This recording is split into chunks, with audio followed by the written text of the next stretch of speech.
엿새 후에 예수께서 베드로와 야고보와 요한을 데리시고 따로 높은 산에 올라가셨더니 그들 앞에서 변형되사 그 옷이 광채가 나며 세상에서 빨래하는 자가 그렇게 희게 할 수 없을 만큼 매우 희어졌더라. 이에 엘리야가 모세와 함께 그들에게 나타나 예수와 더불어 말하거늘 베드로가 예수께 고하되 랍비여 우리가 여기 있는 것이 좋사오니 우리가 초막셋을 짓되 하나는 주를 위하여 하나는 모세를 위하여 하나는 엘리야를 위하여 하사이다 하니 이는 그들이 몹시 무서워하므로 그가 무슨 말을 할지 알지 못함이더라. 마침 구름이 와서 그들을 덮으며 구름 속에서 소리가 나되 이는 내 사랑하는 아들이니 너희는 그의 말을 들으라 하는지라. 문득 둘러보니 아무도 보이지 아니하고 오직 예수와 자기들 뿐이었더라. 그들이 산에서 내려올 때에 예수께서 경고하시되 인자가 죽은 자 가운데서 살아날 때까지는 본 것을 아무에게도 이르지 말라 하시니 그들이 이 말씀을 마음에 두며 서로 문의하되 죽은 자 가운데서 살아나는 것이 무엇일까 하고 이에 예수께 묻자와 이르되 어찌하여 서기관들이 엘리야가 먼저 와야 하리라 하나이까 이르시되 엘리야가 과연 먼저 와서 모든 것을 회복하거니와 어찌 인자에 대하여 기록하기를 많은 고난을 받고 멸시를 당하리라 하였느냐. 그러나 내가 너에게 이르노니 엘리야가 왔으되 기록된 바와 같이 사람들이 함부로 대우하였느니라 하시니라. 아멘. 산악인들에게는 꿈이 있습니다. 세계에는 7,000m 이상 되는 산이 14개가 있는데 그 산을 여러 통로를 통해서 오르고 싶어 합니다. 그렇지만 죽음을 걸고 생명을 걸고 정상에 올라서도 그들이 정상에 설 수 있는 시간은 1시간 미만입니다. 왜냐하면 산소가 희박하고 기압이 높아서 그 이상 버틸 수가 없기 때문에 그렇습니다. 아무리 절경이 황홀하고 그곳에 오르기 위해서 수없는 시간을 기다리며 또 애써왔다고 해도 내려와야 됩니다. 왜냐하면 그곳은 그들이 살 곳이 아니기 때문에 그렇습니다. 오늘 본문에서 우리는 내려와야 되는 산에 오른 예수님과 제자들을 만나게 됩니다. 베드로, 요한, 야고보 이 세 제자는 말로는 표현할 수 없는 그 예수님의 영광스러운 변모의 순간을 이 높은 산에 예수님이 데리고 올라가셔서 싹 변형되셨을 때 직접 눈으로 그 모습을 봤습니다. 더 이상 나아갈 데가 없을 정도로 신앙의 절정인 것 같이 그런 순간을 이제 만난 겁니다. 예수님께는 이 십자가의 길을 끝까지 갈 수 있게 하는 하나님의 어떤 격려라고 볼 수가 있습니다. 제자들에게는 예수님에 대한 참다운 이해를 돕기 위한 또 배려라고 할 수가 있습니다. 예수님이 이렇게 우리와 같은 평범한 사람의 모습으로 오셨지만 예수님이 이게 다가 아니고 그 모습이 예수님의 전부가 아니고 이렇게 영광스러운 분이시고 예수님이 훗날 이제 생각하면 예수님이 십자가에 죽으신다 할지라도 이렇게 영광스러운 모습으로 부활하실 거구나. 그걸 이제 제자들에게 좀 이해시키기 위한 배려라고 볼 수가 있다는 거죠. 그리고 모세와 엘리야가 딱 등장했습니다. 예수님이 이제 모세처럼 새 출애굽, 모세는 그냥 이렇게 물질적이고 물리적인 출애굽을 했다면 예수님은 영적으로 정말 하나님의 택한 모든 백성들을 죄와 사망의 애굽에서 탈출시키기 위해서 건져내시기 위해서 오신 새 모세라고 볼 수가 있습니다. 두 번째 모세 혹은 새로운 모세. 모세의 첫 언약이 있습니다. 그 시내산 밑에서 막 피를 뿌리면서 언약을 맺었는데 그 언약을 진정 성취시키기 위해서 오신 새로운 모세시고 또 새 언약을 완성시키기 위해서 오신 분임을 알려주는 겁니다. 그래서 모세가 나타난 이유는 이제 예수님이 오셔서 모세가 제 시대에 이렇게 언약을 맺고 이렇게 한 것을 예수님이 성취시키러 이제 오셨다는 것을 서로 아마 그런 기쁜 대화가 오고 갔을 겁니다. 그리고 하나님의 나라가 권능으로 임하는 것을 볼 자들도 있으리라 하고 9장 1절에서 말씀하셨는데 바로 그것을 의미할 수도 있습니다. 이게 이제 좀 해석하는 사람들마다 이거다 저거다 하기는 하지만 하나님의 나라가 권능으로 임하는 것을 볼 자, 그게 바로 베드로, 야고보, 요한이 높은 산에서 하나님의 나라 권능으로 임하는 것을 이제 보는 것을 의미한다고 그렇게 이제 해석을 하는 거죠. 이제 십자가 후에 기다리고 있을 부활의 영광을 미리 이제 맛보기처럼 보여주시는 겁니다. 제자들에게도 그렇고 예수님께는 그렇게 조금 전에 말씀드린 대로 격려가 되기 위해서 내가 비록 하나님이 내게 주신 백성들을 위해서 내가 십자가에서 죽지만 이렇게 영광스러운 모습으로 부활하게 될 것을 예수님이 딱 미리 맛보시는 거죠. 그러니까 왕으로 예수님이 등극하시는 사건을 미리 경험하게 하시는 겁니다. 베드로는 그 영광의 의미는 모른 채 막 영광에만 도취돼 가지고 예수님과 모세와 엘리야를 위해서 초막셋을 지어드리겠다고 제안합니다. 또다시 십자가 없는 영광을 구하고 있는 겁니다. 앞에서 십자가 지시겠다니까 다시는 그런 말을 하지 마십시오라고 꾸짖었던 이 베드로가 십자가의 길을 가려 하시는 예수님을 이제 꾸짖다가 사탄아 내 뒤로 물러가라 그랬지 않습니까? 이번에 또 예수님이 십자가 지셔야 된다는 것은 생각도 안 하고 그냥 여기서 초막셋을 짓고 여기서 그냥 뭐 영원히 삽시다. 예수님의 길은 그게 아닌데. 그래서 오병이어의 기적을 보고 예수님을 왕 삼으려고 했던 갈릴리 사람들의 그 욕망과 베드로의 욕망과 크게 다르지 않다는 겁니다.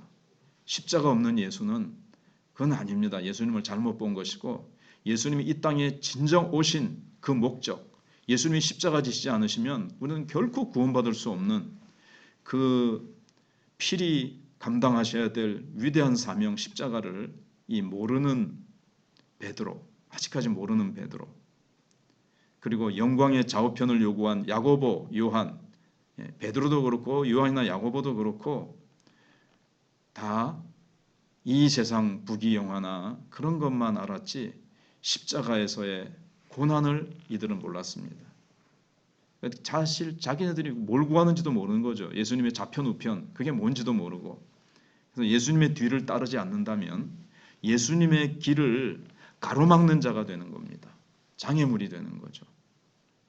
예수님이 가신 그 고난의 길, 예수님이 가시신 십자가가 있고 우리에게 주신 십자가가 있는데 우리는 그 십자가는 피하고 그 십자가는 생각하지 않고 축복과 영광만 자꾸 바라본다면 우리는 주님의 우리에게 가라고 주신 길, 또 주님을 뒤따라가는 길이 아닙니다. 그러면 예수님이 주시는 영광 또한 누리지 못하게 됩니다. 그리고 예수님과 아무 상관없는 자가 될 것입니다.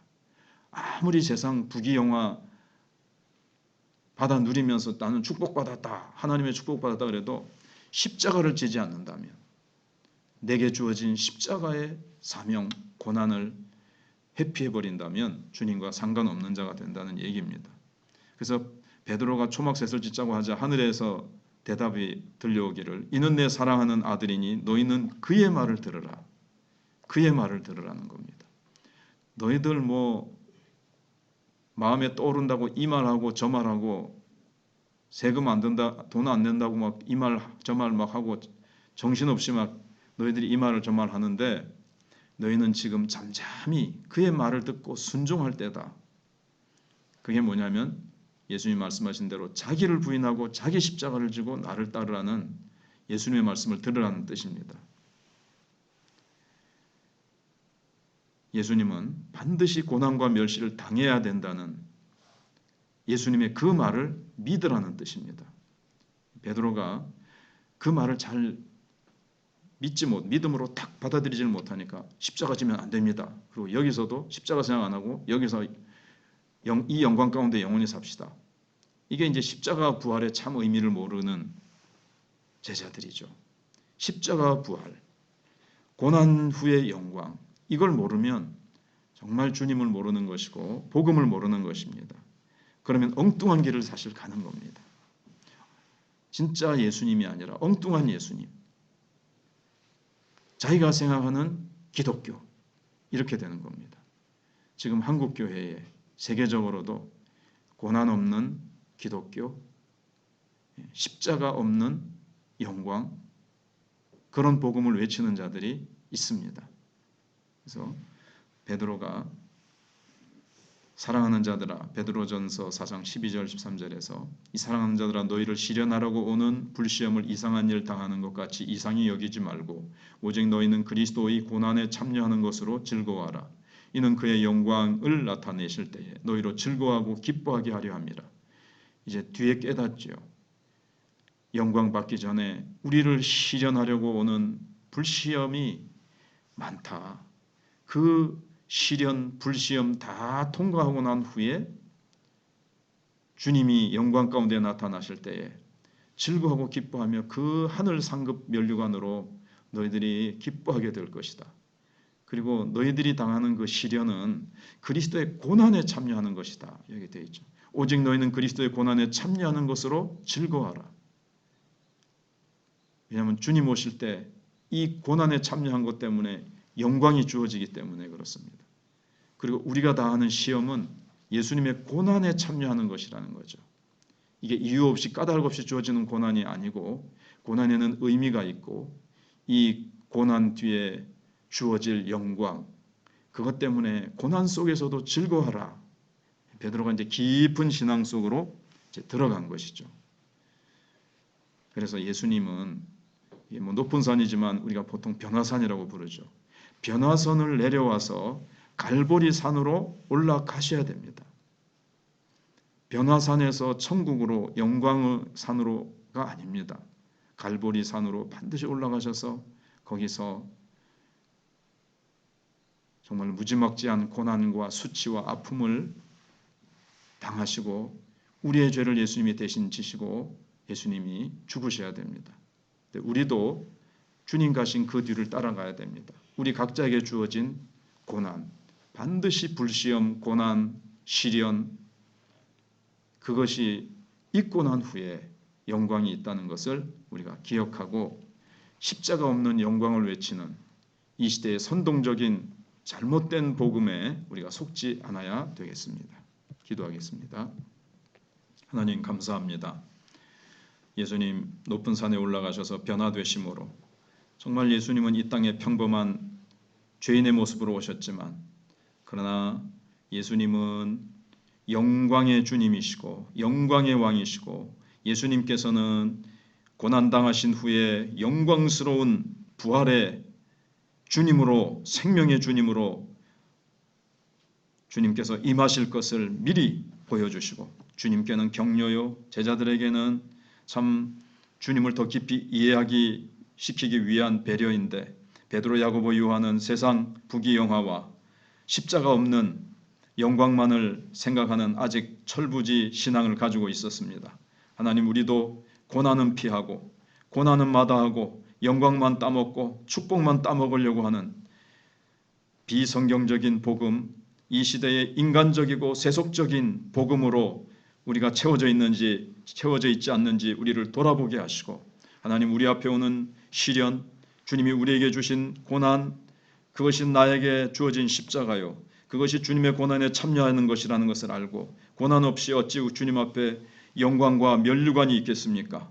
하나님 저 앞에 있는 영광을 바라보면서 십자가를 잘 참으셨던 예수님 본받아서 우리도 재림 때 그리고 저 영원한 하나님 나라에서 우리에게 주어질 그 축복과 상급 면류관 영광의 새 아침을 바라보면서 오늘 주어지는 이 땅 위에서 주님 때문에 우리가 욕먹고 수치당하고 주님 때문에 내가 힘들고 잠 못 자고 줄이고 고통을 당한다 할지라도 주님 잘 인내하고 참아서 착하고 충성된 종아 잘하였도다. 내 주인의 즐거움에 참여할지어다. 이리로 올라오너라. 주님의 보좌 곁에서 주님의 그 영광 가운데 주님을 찬송할 날을 우리가 바라보면서 오늘도 우리의 남은 생에도 힘차게 달려가는 저희들 되게 해주시옵소서. 오늘 수술하게 되는 최삼역 권사님 붙들어 주시고 수술이 성공적으로 은혜 가운데 잘 치러질 수 있도록 하나님 의사의 손길과 의료진들을 붙들어 주시며 강동철 집사님 또 우리 이명숙 새신자 하나님께서 권능의 손으로 그 모든 아픈 부위, 의학적으로는 불가능한 그 부위를 왕 되시고 만주의 주가 되시는 또 대의사 되시는 주님이 치료의 기름을 부어 주셔서 만져 주셔서 치료되게 하여 주시옵기를 원합니다. 그 외에도 여러 환우들이 있습니다. 하나님 회복시켜 주시옵소서. 교회 학교와 우리 교회 그리고 저희 교회가 협력하는 선교사님들과 고려신학대학원과 하나님 한국교회 하나님 붙들어 주시옵소서. 계속해서 은혜 가운데 저희 교회가 힘있게 아름답게 전진해 나갈 수 있도록 도와주시고 역사해 주실 줄 믿사오며 예수님 이름으로 기도하옵나이다. 아멘.